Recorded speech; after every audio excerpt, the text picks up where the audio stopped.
அநேகர் உலகத்திலே இயேசு கிறிஸ்துவை அறிந்து கொள்ளுகிறார்கள், அற்புதமாக ரட்சிக்கப்படுகிறார்கள். குடும்பமே இயேசுவை ஆராதிக்கின்றது. ஆனால் மனநிலையில் நாங்கள் ஆசீர்வதிக்கப்படவில்லையே.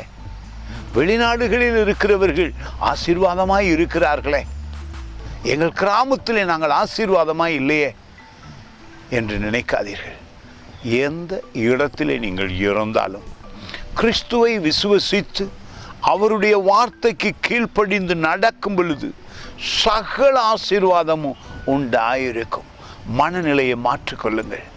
ஆண்டவரே, இலங்கை தேசத்தில் ஆசீர்வாதமாய் இருப்பேன், வெளிநாடுகளில் இருந்தால் நான் ஆசீர்வாதமாய் எங்கு நிற்கிறீர்களோ அது பிரச்சனை அல்ல. உங்கள் மனம் இயேசு மேல் வைக்கப்பட வேண்டும்.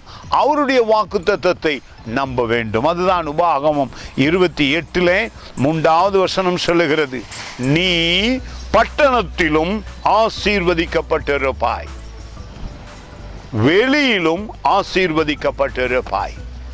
எந்த இடத்தில் இருந்தாலும், எந்த கிராமத்தில் இருந்தாலும், எந்த பட்டணத்தில் இருந்தாலும் இயேசு உங்களை விட்டு விலகுவதும் இல்லை, உங்களை கை விடுவதும் இல்லை.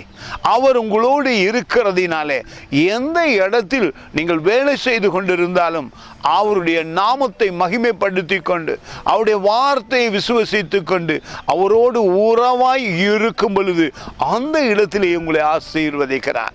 எனவே இந்த நாளிலே மனதை மாற்றிக்கொள்ளுங்கள். ஆண்டவரே, நான் இருக்கும் வீடு ஆசீர்வாதமான வீடு, நான் இருக்கும் கிராமம் ஆசீர்வாதமான கிராமம், நான் இருக்கும் நாடு ஆசீர்வாதமான நாடு.